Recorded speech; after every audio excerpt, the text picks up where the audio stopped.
જામનગરથી મહત્વના breaking news સામે આવ્યા છે કે ઇન્દિરા માર્ગ પર નવા ફ્લાયઓવર બન્યા છે, પરંતુ રાજ્ય પરિવહન નિગમની એસટી બસો આ બ્રિજ પરથી પસાર નહીં થાય. તંત્ર દ્વારા મુસાફરોની સુવિધા માટે 3 નવા સ્ટોપ જાહેર કરવામાં આવ્યા છે, જે જૂના રેલવે સ્ટેશન, 7 રસ્તા ચોકડી અને હાલાર હાઉસ પાસે હશે. જૂના પોઈન્ટ રદ કરીને ટ્રાફિક સમસ્યાને દૂર કરવામાં આવ્યા છે અને હવે રાજપાર્ક વિસ્તારમાં તમામ પ્રકારની બસો નક્કી રૂટ પરથી જ ચાલશે. મહત્વના સમાચાર જે છે જામનગરથી મળી આવ્યા છે. તમે એસટી બસ જોઈ રહ્યા છો ટીવી સ્ક્રીન ઉપર. એ એસટી બસો નવા બ્રિજ પર મુસાફરી કરશે નહીં. મુસાફરો માટે 3 નવા સ્ટોપ જાહેર કરવામાં આવ્યા છે અને જૂના જે પોઈન્ટ્સ હતા એને રદ કરવામાં આવ્યા છે. ત્યારે ટ્રાફિક જામની જે સમસ્યા હતી એ અત્યારે એનું નિરાકરણ લાવવામાં આવ્યું છે અને ટ્રાફિક જામ ના થાય એના કારણે આ મહત્વનો જે નિર્ણય છે સરકાર દ્વારા, તંત્ર દ્વારા લેવામાં આવ્યો છે. ત્યારે નવા બ્રિજનું લોકાર્પણ થઈ ગયું છે. ત્યારબાદ બધા જ મુસાફરો ત્યાં મુસાફરી કરે છે, પરંતુ એસટી બસો એના પરથી મુસાફરી કરશે નહીં. આવું મહત્વનો નિર્ણય તંત્ર દ્વારા લેવામાં આવ્યો છે. ત્યારે આ રાજપાર્ક રોડ પરથી બસોનું સંચાલન થશે અને લોકલ એક્સપ્રેસ અને વોલ્વો બસો એ બ્રિજ ઉપરથી ચાલી શકશે, પરંતુ જે એસટી બસો છે એ એસટી બસો બ્રિજ ઉપરથી નહીં જાય એવા મહત્વના સમાચાર અત્યારે જાણવા મળી રહ્યા છે તંત્ર દ્વારાથી.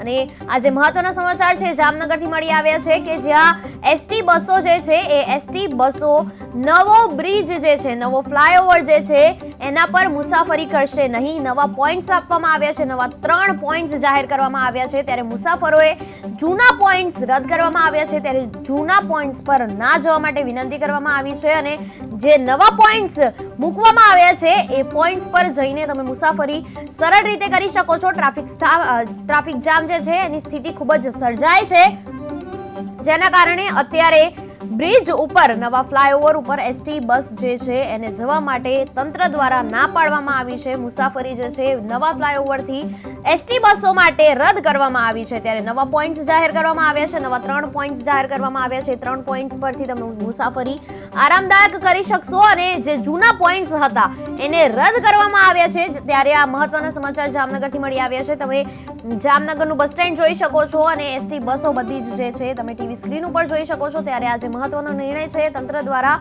લેવામાં આવ્યો છે કે જામનગરના નવા ફ્લાયઓવર પરથી કોઈ જ એસટી બસ મુસાફરી કરશે નહીં. બીજા બધા જ જે વ્હીકલ્સ છે, બીજી બધી જ ગાડીઓ જે છે એ બધા જ જઈ શકશે. વોલ્વો બસ ને બીજી બધી બસો જઈ શકશે, પરંતુ એસટી બસ માટે નવા ફ્લાયઓવરમાં જગ્યા નથી. એસટી બસ માટે નવા ફ્લાયઓવરમાં જવાની ના પાડવામાં આવી છે. ત્યારે તંત્રએ મહત્વનો આજે નિર્ણય લીધો છે. ત્યારે તંત્રએ કીધું છે કે જે નવા 3 પોઈન્ટ્સ જાહેર કર્યા છે એ 3 પોઈન્ટ્સ પરથી મુસાફરોએ જવાનું રહેશે અને જે જૂના પોઈન્ટ્સ છે એને રદ કરવામાં આવ્યા છે.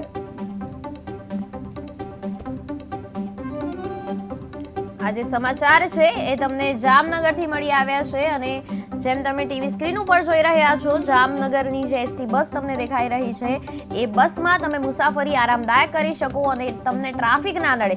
આજકાલના જમાનામાં ટ્રાફિક જામની જે સ્થિતિ છે ખૂબ જ સર્જાય છે અને ટ્રાફિક જામમાં તમારે કોઈને ઇન્ટરવ્યૂ આપવા જવાનું હોય, કોઈને સમયસર ઓફિસ પહોંચવાનું હોય કે કોઈને સમયસર કોલેજ પહોંચવાનું હોય, ત્યારે વિદ્યાર્થીઓ જે બિઝનેસમેન છે એ બધાએ જ સમયસર પહોંચવાનું હોય, પરંતુ ટ્રાફિક જામના કારણે પહોંચી શકતા નથી. ત્યારે આ મહત્વનો જે નિર્ણય છે લેવામાં આવ્યો છે અને મહત્વનું પગલું તંત્ર દ્વારા ભરવામાં આવ્યું છે કે જામનગરની અંદર જે નવો ફ્લાયઓવર બનાવવામાં આવ્યો છે એ ફ્લાયઓવર ઉપર કોઈ જ એસટી બસ જશે નહીં. કોઈ જ એસટી બસ ત્યાં મુસાફરી કરશે નહીં અને બીજી બધી જ બસો ત્યાં જઈ શકશે, પરંતુ એસટી બસ ત્યાં નહીં જઈ શકે. અને મહત્વના સમાચાર જામનગરથી મળ્યા છે. તંત્રએ જાહેર કર્યું છે કે ત્યાંથી મુસાફરોએ 3 જે નવા પોઈન્ટ્સ મૂકવામાં આવ્યા છે ત્યાંથી તમારે ટ્રાવેલ કરવાનું રહેશે અને જે જૂના પોઈન્ટ્સ છે મૂકેલા હતા એ બધા જ રદ કરવામાં આવ્યા છે. ત્યારે મહત્વના જે સમાચાર છે જામનગરથી મળ્યા છે કે જ્યાં 3 પોઈન્ટ્સ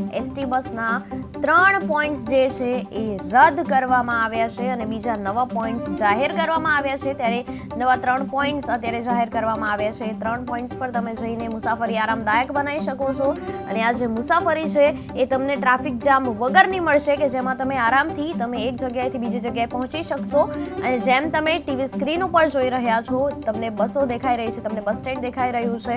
આ બધી જ એસટી બસો જે છે એ તમને નવા ફ્લાયઓવર પર જવા નહીં મળે. મહાનગરપાલિકા દ્વારા ઇન્દિરા માર્ગનો ફ્લાયઓવર બ્રિજ ચાલુ કરતા જે જાહેરનામું હતું એસટી બસોને ટાઉન હોલ થઈને ચલાવી તે બંધ કરેલ છે અને ફરજિયાત આપણો જે જૂનો રૂટ હતો એટલે કે બસ સ્ટેન્ડેથી નીકળે ત્યારબાદ 7 રસ્તા સર્કલ, પછી અંબલ ચોકડી જૂનું રેલવે સ્ટેશન છે તે, અને ત્યારબાદ હાલાર હાઉસ પાસે જે સ્મશાન ચોકડી છે ત્યાં આપણે સ્ટોપ આપેલ છે. જામનગરથી કાલાવડ રાજકોટ તરફ જે બસો જતી હોય તે તમામ બસો આ સ્ટોપ લેશે. એ જ રીતે રાજકોટ તરફથી આવતી બસો સૌ પ્રથમ રાજપાટથી આગળ થઈને જે સ્મશાન ચોકડી આપણે કહીએ છીએ સુરેશ સ્મશાન માર્ગ ત્યાં ઊભી રહેશે. ત્યારબાદ જૂનું